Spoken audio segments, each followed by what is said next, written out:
마무리 겨울잠에서 깨어나는 경칩이 지났는데요. 경칩하면 우리는 보통 개구리를 떠올리곤 합니다. 왜 개구리가 경칩의 상징이 된 걸까요? 애로부터 우리는 겨울잠에서 깨어나 활동하는 개구리를 통해 기후와 온도를 알 수 있었다고 해요. 조선 중기에는 경칩 때 개구리 울음소리를 듣고 그해 기후를 점치기도 했다고 합니다. 어떻게 개구리를 통해 우리는 기후를 알 수 있었을까요? 그 이유는 바로 개구리가 온도에 굉장히 민감한 생물이라고 합니다. 그런데 기후변화로 인해서 개구리가 속한 양서류의 40%가량이 멸종 위기에 처했다고 합니다. 경칩을 경칩이라 부를 수 없는 날이 오지 않을까요?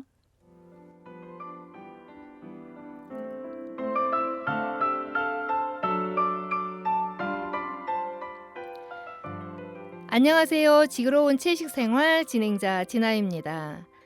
지구로운 채식생활은 기후변화 및 채식과 관련해 전문가나 활동가를 모시고 기후변화의 현주소와 실천 활동에 대해 이야기를 나누는 코너입니다. 오늘 또 특별한 두 시민 환경 활동가를 모셨는데요. 음악 듣고 다시 돌아올게요. 채널 고정하시고 끝까지 청취해 주시기 바랍니다.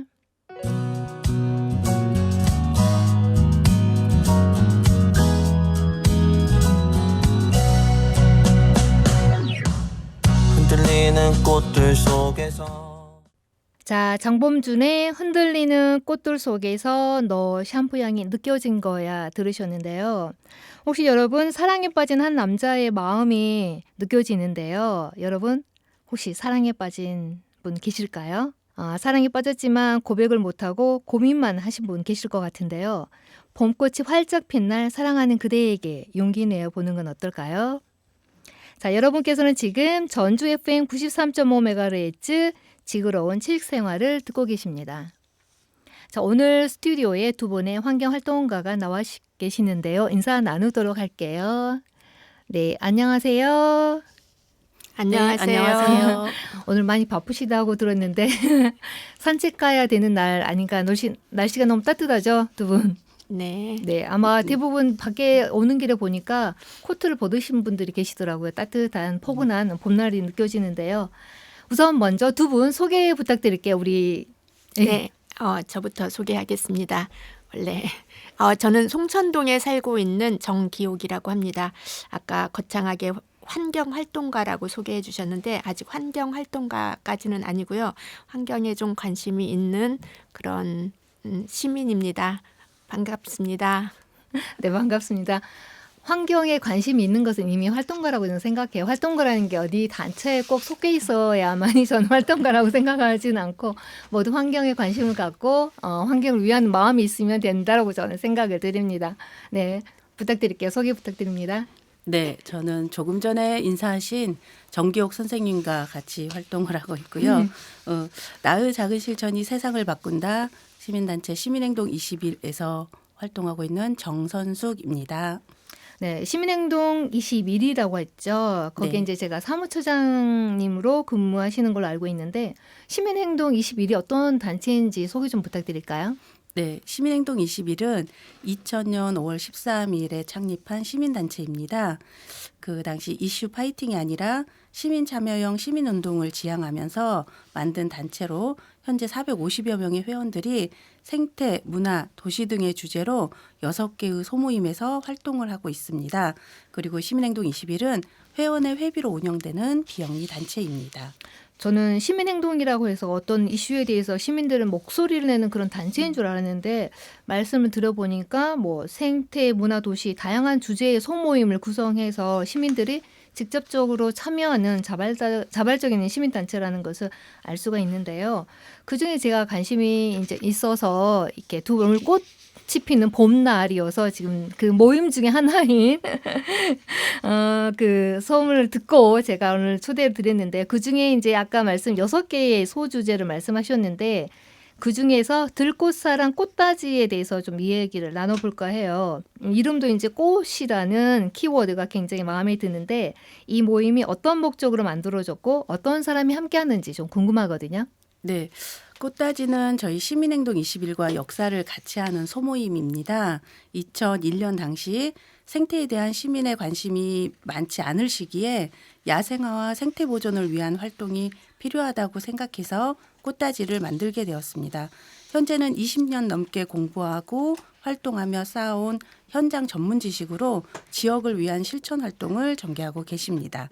초창기엔 교육 현장에 계시는 교사들이 중심이 돼서 시민과 함께하는 들꽃 기행, 그리고 수목원 해설, 들꽃 강좌 등의 활동을 진행했고 현재는 다양한 직군의 회원들과 함께 하고 있습니다. 네. 네, 2001년이면 벌써 20년이 지났는데 그야말로 풀뿌리 모임 같다는 생각이 드는데요. 지금 그 20년 전에 시작했던 분들이 지금까지도 활동하고 계신다는 얘기죠? 네, 많은 분들이 하고 계십니다. 그 이유가 좀 궁금해요. 사람들이 대부분 어떤 모임의 연속성을 지키기가 참 쉽지 않거든요. 그런데 어떤 이유에서 그 첫 시작했던 모임이 이렇게 지속적으로 20년, 30년을 함께 할 수 있었을까? 그게 비법이 궁금한데요. 함께 할 수 있다라는 거 어떤 게 있을까요? 네, 그 소모임 생각하면 동아리 모임이나 이런 이제 친목 모임의 개념으로 바라보시는 분들도 있는데 저희 시민행동 21이 시민단체이다 보니 단순히 내가 취미로 하는 활동에서 그치는 게 아니라 그런 관심이 있는 분야에 대한 공부나 이런 관심들이 쌓여서 결국 지역을 변화시키기 위한 실천 활동으로 연계되는 데 중요한 이제 방점이 있거든요. 그런 부분들이 회원들에게 조금 더 적극적인 활동에 참여율을 높이는 그런 계기가 되지 않나라고 생각을 합니다. 네, 처음에는 이제 또 모임에 속해서 어떤 취미 활동을 했는데 사실은 그 모임에 들어가 보니 좀 더 환경, 자연에 관심이 있어서 나의 어떤 활동이 좀 더 지역사회 또는 자연 환경에 도움이 된다고 생각해서 아마 그런 것들 마음들이 모아서 지속적인 어떤 활동이 이어지지 않았나라는 생각을 해보는데요. 네. 이 모임의 이름이 꽃다지라고 하셨잖아요. 근데 꽃다지 이름이 무엇이고 어떤 꽃다지가 뜻이 궁금하거든요. 네, 그 꽃다지라고 하는 꽃이 있습니다. 예, 어디에나 네, 피는 노랗게 피는. 네, 정말 조그마해서 사실은 눈에 띄지 네. 않기도 하거든요.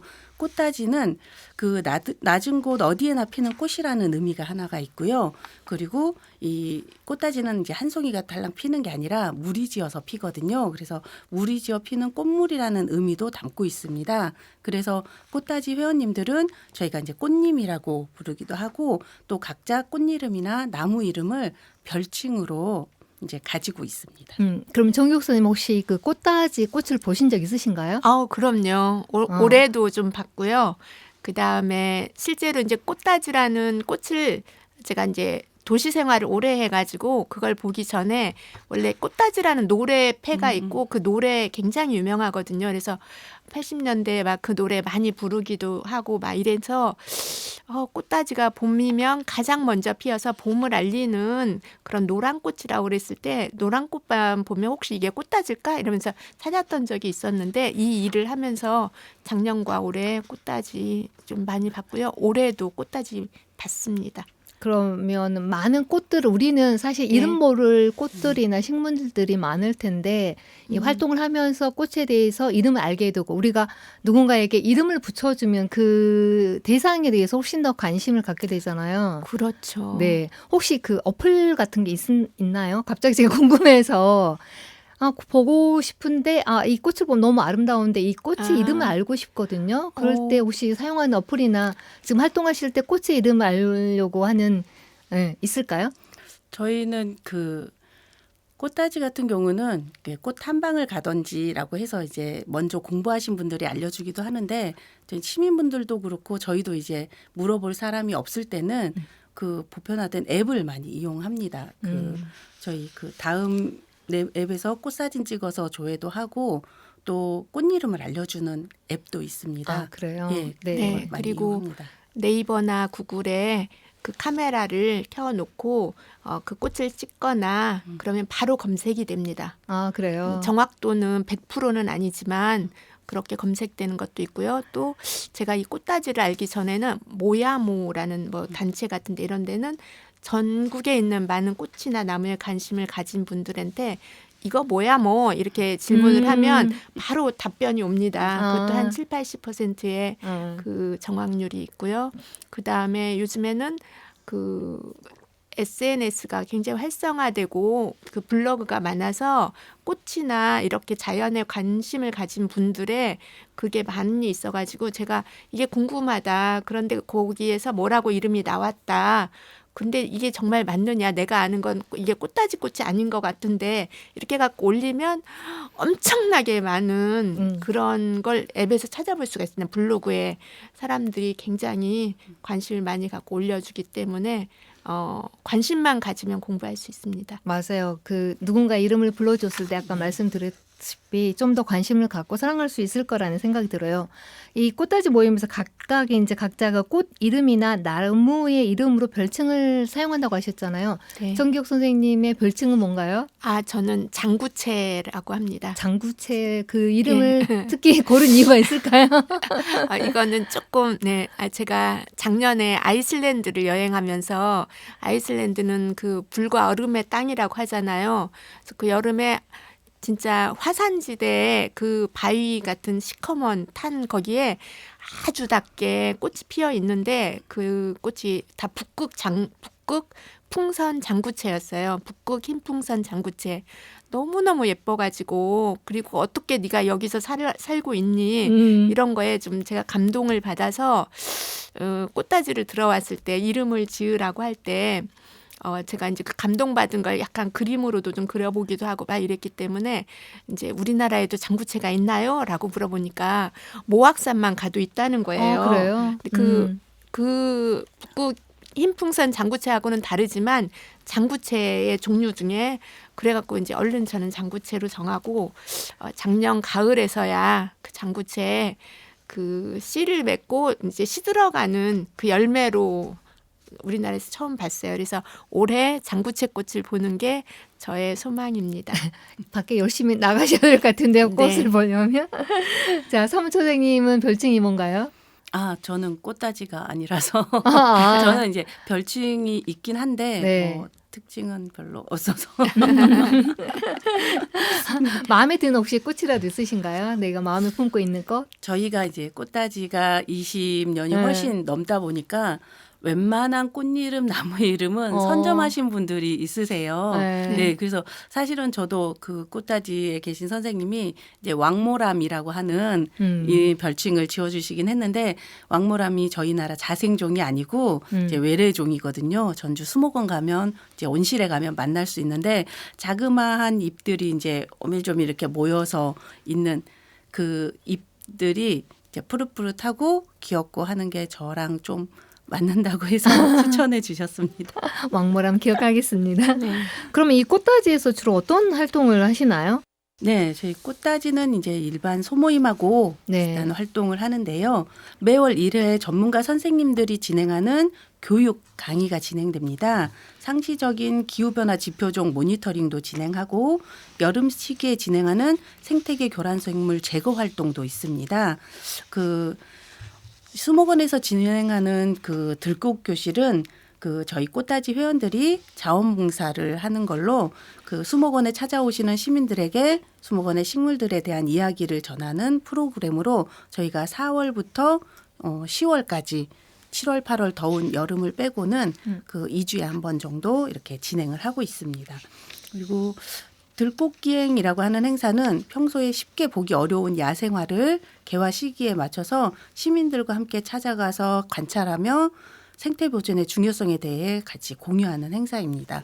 저희가 올해도 5월, 10월쯤 진행하려고 계획하고 있습니다. 저도 가끔 이제 수목원에 봄과 가을철에는 가거든요. 이제 봄에 꽃, 가을에 이제 또 다른 꽃들도 피니까. 그런데 그냥 뭐 산책 겸 왔다 갔다 꽃 사이로 지나서 왔는데 그 수목원에 계신 분들이 꽃다지의 회원들의 설명을 들으면 훨씬 더 좋을 것 같은데요. 그러면 내가 듣고 싶은데 그 어디에서 안내를 받을 수 있나요?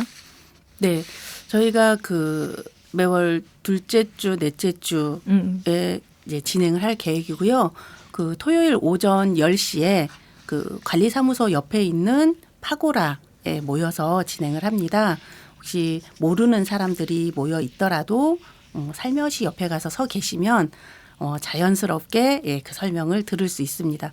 수목원이 그 1년 365일 찾아갈 때마다 다른 모습을 볼 수가 있거든요. 네. 똑같은 나무여도 설명해 주시는 선생님이 다르면 이야기가 또 다르거든요. 네. 그런 재미가 있으니까 예, 시간 맞춰서 와주시면 네, 들을 수 있습니다. 네, 수목원에 가신다면 특히 이제 둘째 주, 넷째 주 토요일 오전 10시 파고라에서 네, 모여서 시작합니다. 함께 시작하니 참고하셔서 수목원 여행이 좀 더 유익할 수 있을 거라는 생각이 드는데요. 네, 파고라에서 모여서 네. 거기에서 출발을 해서 수목원 안을 돌아다니면서 직접 꽃이나 나무나 뭐 새나 뭐 나비나 이런 걸 보면서 이렇게 하기 때문에 훨씬 즐겁게 온 가족이 함께 들어도 예, 뭐 재미있게 수목원을 산책할 수 있어서 혹시 수목원에 오셨다가 그렇게 무리지어서 다니면서 설명을 이렇게 하는 분이 계시다 하면 그냥 그 꼬리에 함께 따라오시면서 들으셔도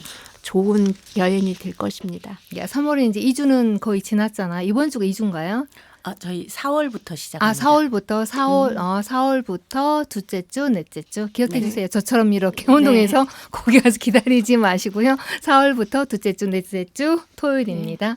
자, 그러면 두 분의 얘기를 좀 더 들을 텐데요. 잠시 노래 한 곡 듣고 다시 돌아올게요.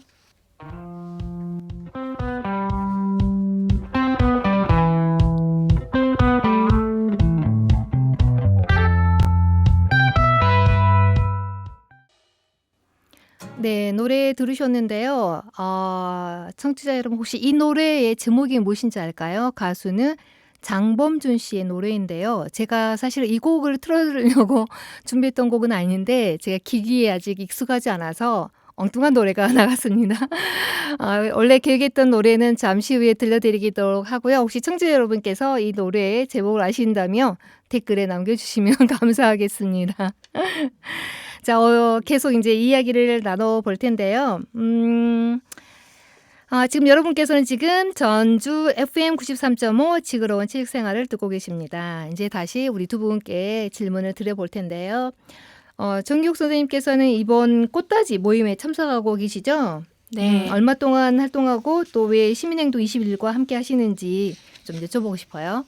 네, 사실 저는 이 들꽃사랑 꽃다지 동아리 모임보다 시민행동 20일이라는 시민단체를 더 먼저 알았어요.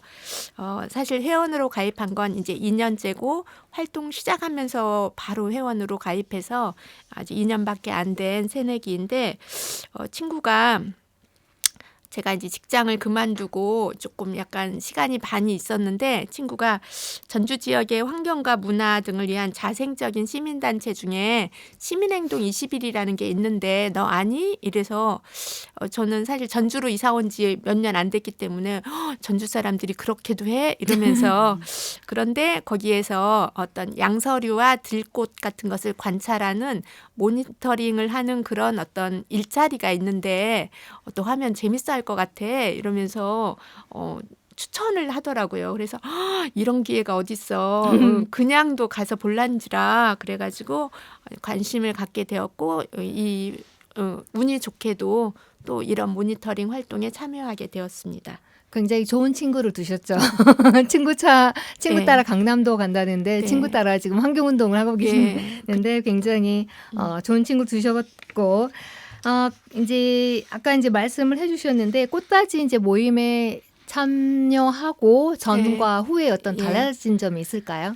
너무 많죠. 네. 그리고 저는 너무 감사하게 생각을 합니다. 사실 저는 이제 긴 시간을 교육계에서 일을 했는데 제가 가진 직업에 이런 직업을 가졌다.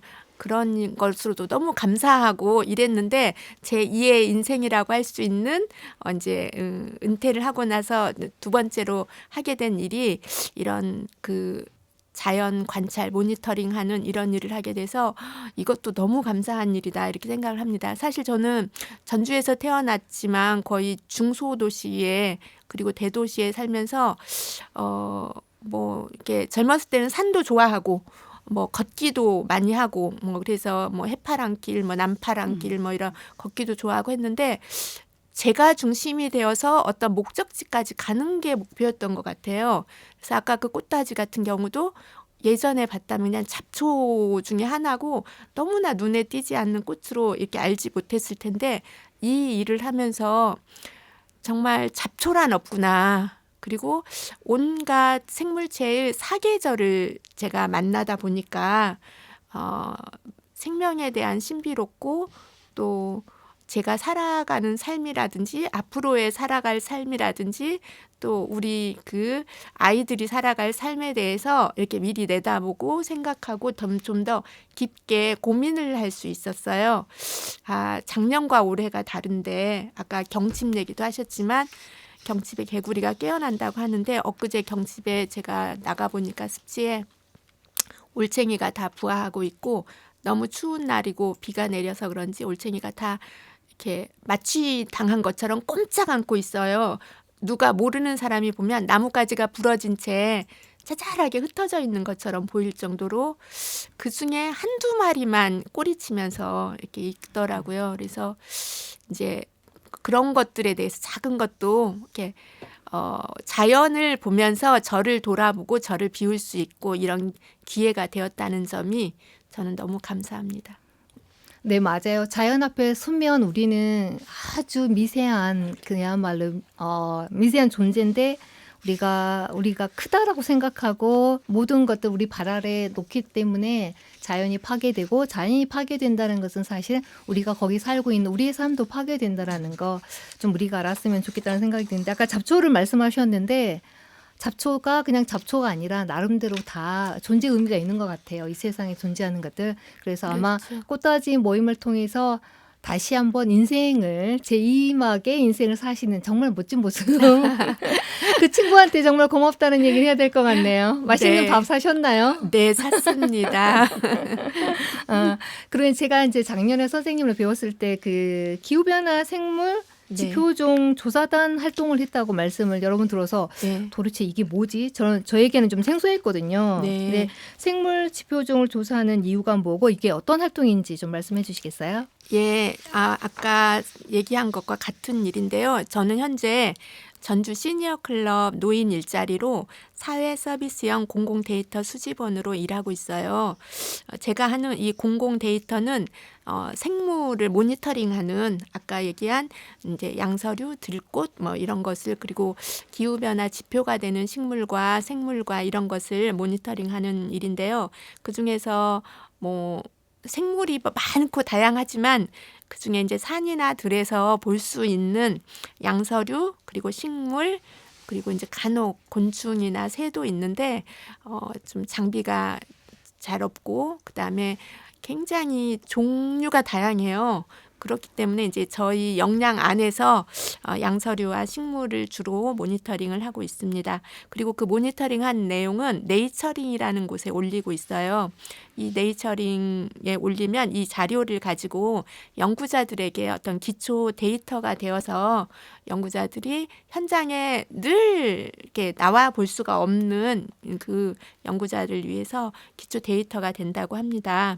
저는 일자리로 이 일을 하고 있지만 다른 곳에서는 그냥 어떤 취미가 아까처럼 전문적인 활동으로 봉사로 해서 전국적으로 저희 같은 데이터를 올리는 시민과학자들이 굉장히 많다고 해요. 그리고 실제로 많이 있습니다. 그 네이처링에 들어가면 엄청난 자료들이 매일 계속 올라오는 자료들이 있고요. 또 제가 올린 자료도 보고 굉장히 공감을 한다. 아니면 이거 너가 이름이 틀렸다. 막 이러면서 봐주시고 조언해주시고 이런 분이 굉장히 많이 계십니다. 저는 아직 시민과학자라고 하기에는 좀 식견과 지식이 짧지만 여기서 모니터링한 내용을 시민과학자들만이 올릴 수 있는 그 네이처링에 올리면서 이제 자주 현장에 나가 모니터링하고 좀 유의미한 자료를 좀 수집하려고 배우고 공부하고 그런 활동을 합니다. 네. 야외에서 이제 발견된 양서류나 식물들을 보고 사진을 찍어서 이게 네이처링에 올리면 그 자료들을 이제 전국에서 이제 수집해서 이용한 데이터를 사용한다는 얘기죠. 네. 네, 그런데 굉장히 이 시민과학자들의 역할이 중요할 것 같아요. 이제 연구하시는 분들이 직접 현장에 나가셔서 볼 수 없는데 왜 전국을 다 돌아다니면서 할 수 없는데 이 시민들의 역할이 굉장히 그렇죠. 중요한데 충분히 네. 충분히 시민과학자이십니다. 아니요. 좀 이제 바깥에 계신 분은 그렇게 말씀을 하시는데 안에 또 들어와 보면 사실 제가 놀랬던 게 제일 좋아하는 꽃이 제가 제비꽃인데 어느 날 제비꽃을 보고 와 제비꽃이야 이랬는데 네이처링에 올리려고 제비꽃을 보니까 66가지나 있더라고요. 근데 실제로는 아직 명명되지 않은 제비꽃까지 치면 그리고 지금도 끊임없이 돌연변이로 나오고 있는 제비꽃까지 치면 몇백 종류가 되기 때문에 이제 그 순간 아득함을 느끼죠. 제가 제비꽃이라고 당당하게 이렇게 막 했는데 막상 딱 하면 제비꽃 중에서도 뭐냐 이렇게 돼서 그래서 저희가 우스갯소리로 전 세계 사람들의 이름을 우리가 어떻게 다 알겠느냐 그런 얘기를 합니다. 그 이름은 사실은 뭐 식물이나 꽃이 스스로 만들어내는 것이 아니고 우리가 이름을 짓는 거잖아요. 네. 그래서 아마 새로운 종류들 이제 양서류도 아마 많은 외래 종도 많고 그래서 이 기후 변화에서 그 시민 과학자들의 힘이 굉장히 필요할 것 같아요. 그걸 통해서 우리가 앞으로 기후 변화에 대응하는 데 있어서 아니면 어떤 우리 생물 종들이 어떤 변화가 있는지 기후 변화로 인해서 그런 것들을 확인할 수 있기 때문에 굉장히 큰 역할을 하시고 사실은 저도 그렇게 하라면 못할 것 같아요. 아까 그래서 굉장히 좀 존경스럽다는. 아니요. 근데 여기에는 이 자리에 그래도 저기 양서류 그 모니터링에 대표님이시고 열심히 활동하시는 정선숙 사무처장님도 계셔가지고 굉장히 작년에도 일 하기 전부터도 교육받고 현장에 나가서도 계속 따라다니면서 교육받고 그랬는데 제가 느끼는 것보다 사무처장님이 양서류를 해마다 보고 느끼는 이런 거는 너무나 많이 다르실 거예요. 그렇죠. 그런데 사실은 시민행동 21이 없었다면 또 예. 정기욱 선생님도 그런 활동은 없었어요. 그래서 그렇죠. 전주시의 시민행동 21 지금 혹시 이 방송을 듣는 청취자 여러분께서 혹시 관심 있으시다면 네. 네이버에 들어가서 홈페이지 시민행동 21 들어가면 우리가 어떻게 참여하는지 알 수 있잖아요. 네네. 아까 모임이 6개라고 했는데 각자 이제 문화, 생태, 도시 주제별로 다르니까 본인이 좀 관심 있는 소모임에 들어가서 함께 활동하면 좋을 것 같아요. 시민행동 20일 있어서 이런 것들이 가능한데 많은 분들이 저도 사실 시민행동이 전주에서 살고 있는지 얼마 되진 않았거든요. 네. 뭐 10년이면 얼마 되었는지 기준에 따라 다르겠지만 그래서 시민행동 21이라는 이러한 단체가 다양한 활동들을 하고 있다라는 거 다시 한번 강조드리고요. 그러면 이제 양서류를 말씀하셨잖아요. 이제 오랫동안 지켜보고 오셨는데 아마 많이 이제 아까 제가 그 오프닝에서 양서류의 40%가 멸종 위기종이라고 하더라고요. 그래서 많은 시간 동안 이 모니터링 하면서 어떤 변화가 있는지 혹시 말씀해 줄 수 있을까요? 네, 이제 저희 시민행동 21은 이제 전주 지역을 중심으로 양서류를 모니터링도 같이 하고 있는데요. 저희가 이제 한국 양서파충류 보존 네트워크라고 하는 전국 네트워크의 회원 단체로 있고요. 전북 지부를 맡고 있어서 진행을 하고 있습니다. 양서류를 이제 모니터링한 지는 거의 한 15년 정도가 됐고요. 실제로 저희 단체에서는 이제 올챙이 뒷다리라고 하는 청소년 모임도 이제 두꺼비 서식지를 지키기 위한 활동을 하면서 만들어져서 10년 이상 이제 활동을 진행했었거든요.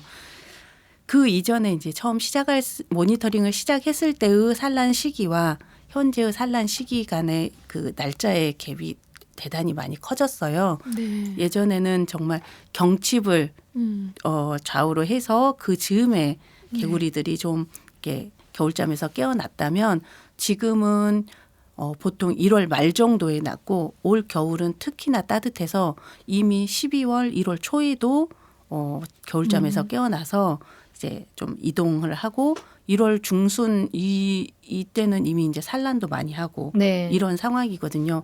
근데 이게 자연스럽게 산란하고 그다음에 올챙이로 부화하고 다시 개구리가 되는 과정을 거치면 괜찮은데 이제 얼마 전처럼 또 갑작스런 추위가 온다거나 하면 알이 얼어붙고 올챙이가 얼어 죽고 개구리가 얼어 죽는 상황이 발생하게 되면 개구리도 이제 산란을 하긴 하지만 개구리를 또 먹이로 하는 생태계 그물이 있잖아요. 네. 이런 생태계 그물이 또 허물어질 수밖에 없게 되고 그러면 다른 그 위에 이제 포식자들의 생태계에도 영향을 미치거든요. 그래서 어떻게 보면 가장 약하고 좀 발견하기가 좀 중요하게 안 보이는 양서류의 산란 시기나 개체 수가 어떻게 보면 생태계의 기본이 되는 건데 그게 지켜지지 않으면 이게 단순히 동물들의 생태계뿐만 아니라 사람에게까지 영향을 미친다고 생각을 하고요. 그리고 날씨와 다르게 기후라고 하는 건 장시간의 관찰을 통해서 이루어지는 건데 이미 우리나라는 온난화를 벗어났다라고 하는 판단이 있습니다. 그래서 개구리들도 이전과 같은 시기로 이제 번식하기 좀 어려운 조건이고 그리고 저희가 이제 양서 파충류를 모니터링하다 보면 단순히 이제 기온의 변화뿐만 아니라 사실은 사람에 의한 인위적인 개발이 네. 서식지를 많이 훼손해서 그렇지 않아도 개체 수가 줄어들고 있는데 그 감소의 폭을 좀 더 가중시키는 역할을 하고 있다라고 생각을 합니다. 전주시가 또 여러 가지 개발 계획을 또 가지고 있는데 네. 그런 것들이 사람의 생활을 단편적으로 보면 윤택하게 만드는 것 같지만 장기적으로 봤을 땐 저희 생활을 좀 피폐하게 만드는 게 아닌가라는 걱정을 하고 있습니다. 저 모든 것들이 사실은 연결되어 네. 있다라는 거, 나 혼자 내가 존재하는 건 아니거든요.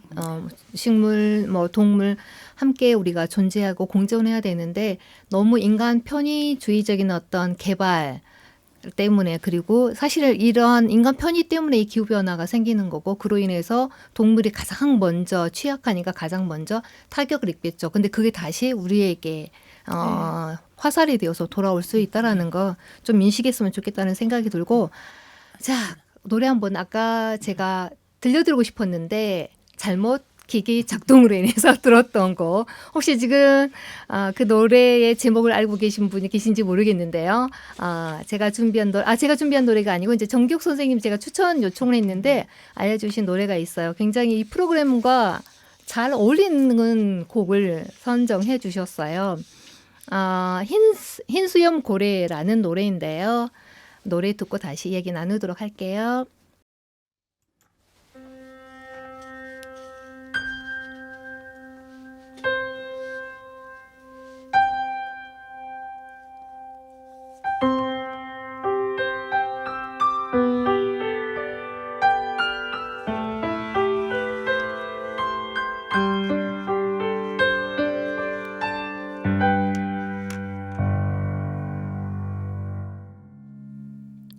자, 윤도현의 흰수염 고래 들으셨는데요. 흰수염 고래에 대해서 잠깐 제가 이 프로그램과 맞는 이야기를 좀 드릴까 하는데요. 대왕 고래 또는 블루 웨일이라고 부르는 이 흰수염 고래는 살아있는 동안에 33톤의 이산화탄소를 흡수하고 이제 죽어서 바다로 그대로 이산화탄소를 안고 내려가거든요. 그래서 일종의 우리가 대왕고래를 이산화탄소 저장소라고 불리는데요. 이게 얼마만큼의 어떤 이산화탄소 저장에 힘이 돼 있느냐면 우리가 그 나무 한 그루가 1년에 이산화탄소를 흡수할 수 있는 양이 22kg이거든요. 그런데 고래가 살아있는 동안에 33톤의 이산화탄소를 흡수하고 그대로 죽으면서 가라앉는다는 얘기죠. 방출하지 않는다는 얘기거든요. 그래서 우리가 고래를 보호하는 목적 중에 하나 이것도 있다는 얘기죠. 물론 이제 바다 생태계에서 가장 큰 생태계에서 포식자로 역할을 하지만 또 나름대로 다 그 지구 생태계 안에서 또 하나 역할을 하는데 그 중에서도 또 이산화탄소를 저장하는 역할이 있다라는 거. 그래서 고래 보호에 우리가 좀 더 관심을 가져야 될 것 같아요. 많은 고래 종들이 지금 멸종돼 있고 보호 종도 얼마 남지 않은 개체수가 있다라는 그 현실이거든요. 자, 그래서 다음 이야기로도 넘어가 보도록 할게요. 이제 그 기후변화 생물지표종 조사를 계속 작년에 참여하셨는데요. 올해도 혹시 계획이 있으신가요? 현재 올해도 참여하고 있습니다. 그래서 아까 나눈 이야기 중에 그 사실 제 어렸을 때 경칩이 돼가지고 개구리 알을 그러면 안 되는데 그때는 그랬던 것 같아요. 개구리 알을 먹어본 적이 있었어요. 정말요? 네, 그걸 막 매일 같이 먹었다는 게 아니라 이걸 어떻게 먹어? 그랬더니 이거 자연을 아시는 그 분이 종이컵에 개구리알 몇 개를 이렇게 떠서 이거 이렇게 훌 마시는 거다. 그게 포도알을 먹는 것 같이.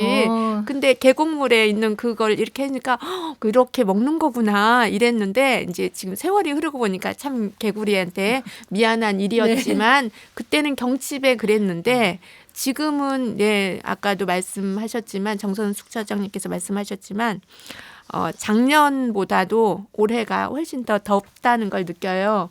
그리고 개구리들이 빨리 알을 다 낳았고 두꺼비까지도 알을 낳았는데 또 이미 죽은 알들도 너무 많고 막 그 산란을 위해서 막 생물체가 바둥거리는 게 막 보여요. 그러니까 원래 맹꽁이나 이런 종류는 대낮에 사람들이 보는 데서 그렇게 그런 짝짓기를 하지 않는다고 합니다. 그런데 작년에도 그런 모습을 대낮에도 봤고 올해는 막 두꺼비가 여기저기 막 이렇게 하고 두꺼비, 산개구리 막 여러 이렇게 한꺼번에 이렇게 시기가 있었는데 네. 그런 게 막 헝클어졌어요. 사실 꽃들도 요즘에 어떤 시기가 없이 막 동시에 피었다가 그렇죠. 막 이러잖아요. 그런 것처럼. 그래서 제가 이 흰 수염고래도 이게 점점 멸종되어가는 그 다큐를 보고 윤도현 님이 작곡하고 그 윤도현 밴드에서 작사를 한 걸로 알고 있는데 모든 존재가 인간을 포함해서 모든 생명체 모든 존재가 자기다움을 그대로 발현하면서 행복하게 살다가 삶과 죽음을 맞이하면 좋겠다 이런 생각이 듭니다. 그래서 올해 활동을 이미 시작을 했습니다.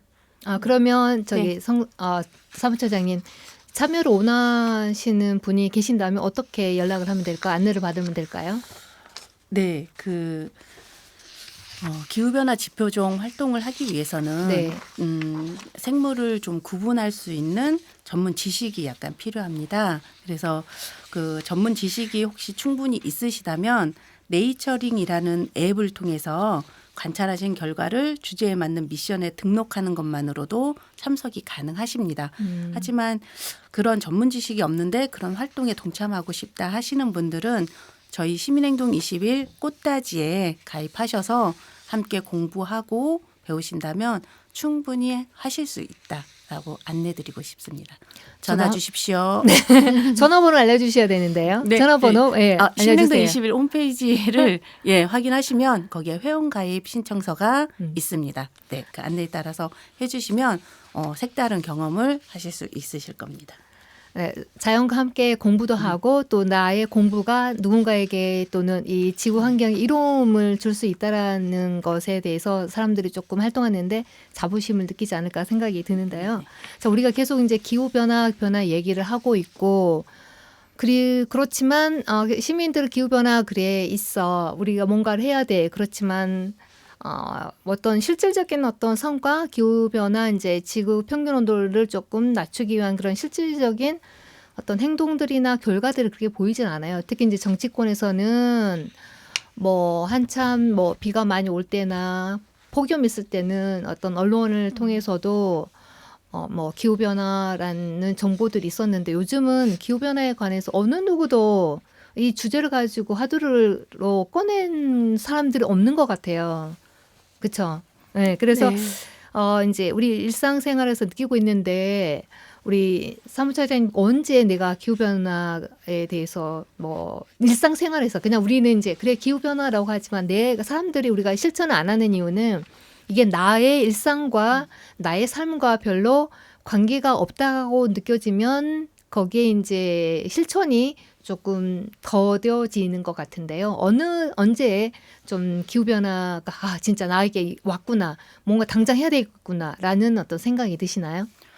예, 앞에서도 말씀하셨지만 저는 바로 지금이라고 생각합니다. 그 겨울이 겨울을 닦지 않은 것 그리고 이전엔 그 기후 변화에 대해서 사람들이 많이 동의하지 못했어요. 그냥 환경 운동가들이 하는 말이라고 생각을 했는데 최근 몇 년간 이제 온난화와 자연재해로 인해서 많은 사람들이 기후 변화를 체감하기 시작했습니다. 특히 이제 작년에는 더 급격하게 동의를 하기 시작했고요. 그래서 지금까지 시민들이 개개인의 실천 활동 중심으로 대응을 많이 해왔습니다. 물론 그런 시민들의 요구가 이제 정책을 세우고 집행하는 이제 사람들에게 전달이 돼서였겠지만 이제부터는 이제 정부의 정책적 대응이 적극적으로 있어야 된다고 생각을 합니다. 개인의 실천도 필요하지만 사실 큰 효과는 정부의 정책에서 발현될 수 있거든요. 그럼에도 불구하고 실행 예정이었던 일회용품 사용 규제 정책마저 철회하고 있는 상황이에요. 그뿐만 아니라 정부 부처에서도 이런 환경 문제에 적극 대응할 수 있는 환경부의 중요한 실행 담당자인 차관급도 대부분 이제 국토교통부 출신의 차관들이 온다든지라고 해서 원만한 환경 정책이 좀 펼쳐지기 어려운 조건이거든요. 기후변화 대응에 대한 관심이 지금 정부에서는 좀 많이 부족하다라고 생각을 해서 그런 부분에 대한 요구를 많이 하고 있고요. 지자체 단위에서도 그런 것들이 좀 많이 미흡한 상황입니다. 뭐 정부도 그렇고 지자체도 그렇고 행정은 좀 형식적인 수치 맞추기 이런 거에 좀 집중하고 있는 것 같습니다. 네, 시민단체에서 이렇게 지자체에 정부에 이렇게 건의하고 정책에 대해서 관여를 할 수 있지만 사실은 단체만의 힘으로는 부족할 것 같아요. 많은 국민들 전체가 사실 움직여야 되는 거고 아까 말씀하셨듯이 개인의 실천으로는 지금 불가능한 상태이잖아요. 1.5도를 이미 선회했다라고 하니까. 그래서 정부의 정책 대응이 정말 중요한 건데 사실은 저희가 봤을 때는 우리가 시민으로서 우리의 권리를 주장할 수 있는 시기가 지금 오고 있잖아요.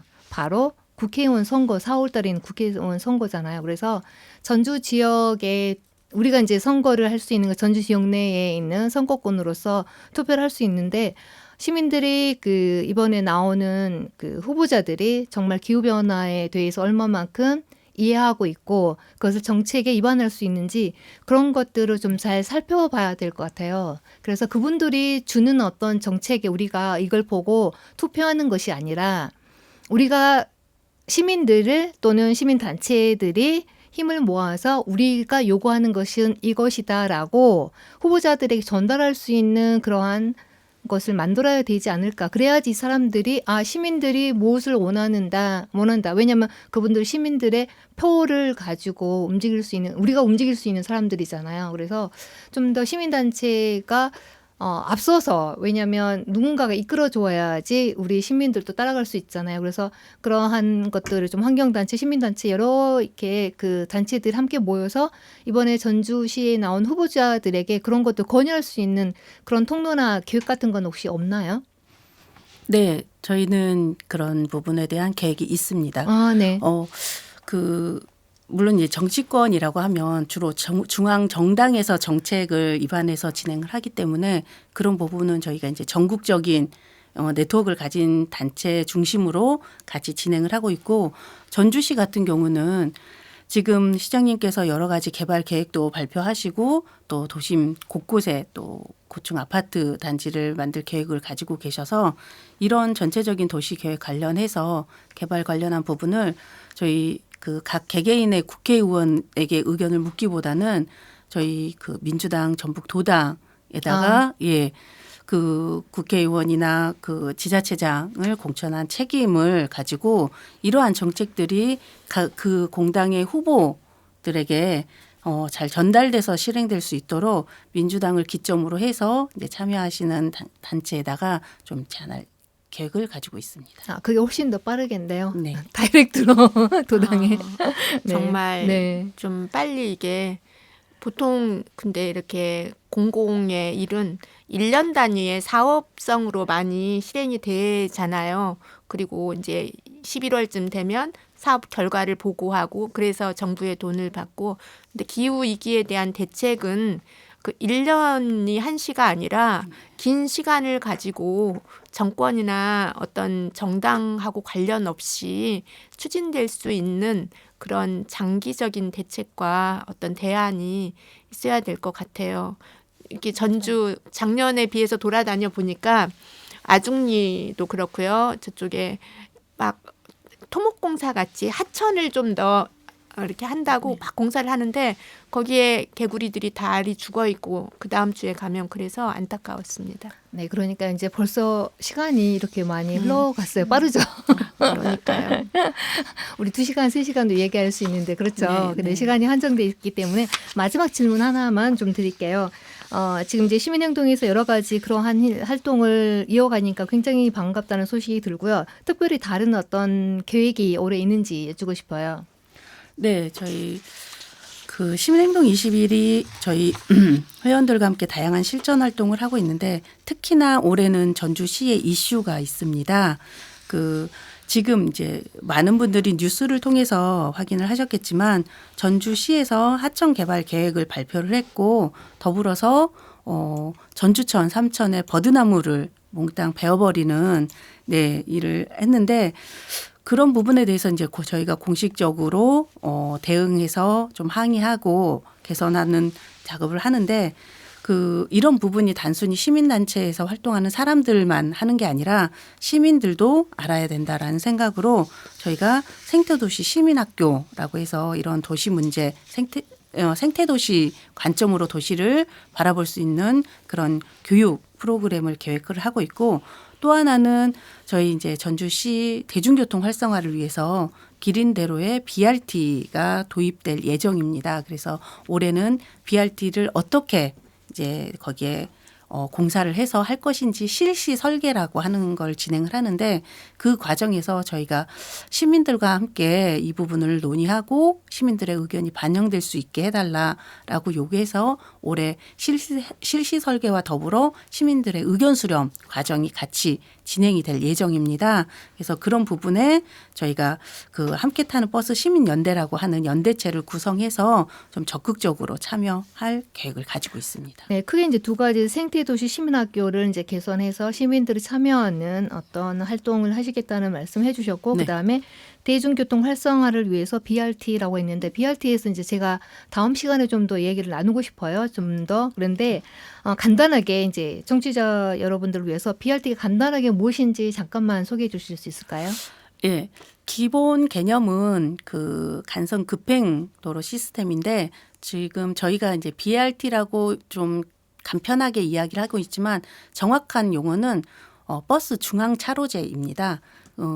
지금은 승용차와 버스가 이렇게 혼용돼서 차선을 넘나들면서 운행을 하고 있기 때문에 큰 차와 작은 차가 충돌할 위험성도 있고 그리고 차량이 정체되는 것들을 버스가 이제 극복하지 못하는 경향이 있는데 차선을 분리함으로 해서 안정성을 담보하고 버스가 좀 그러니까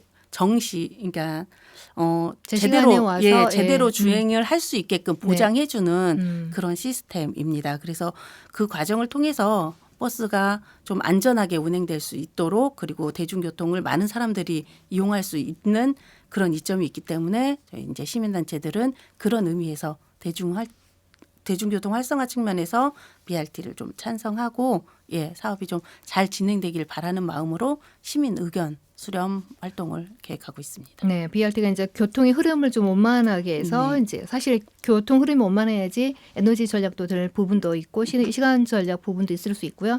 그다음에 이제 대중교통을 일반 시민들이 좀 더 이용할 수 있는 활성화하는 데 도움이 될 것 같다는 생각이 드는데요. 네. 자, 오늘 이렇게 해서 두 분과 짧은 시간에 많은 이야기를 나눠봤습니다. 이제 나와주셔서 감사하다는 말씀드리고요. 오늘 닫도록 하겠습니다. 다음 주 목요일에도 즐겁고 유익한 방송으로 돌아오겠습니다. 진행자 진아였습니다.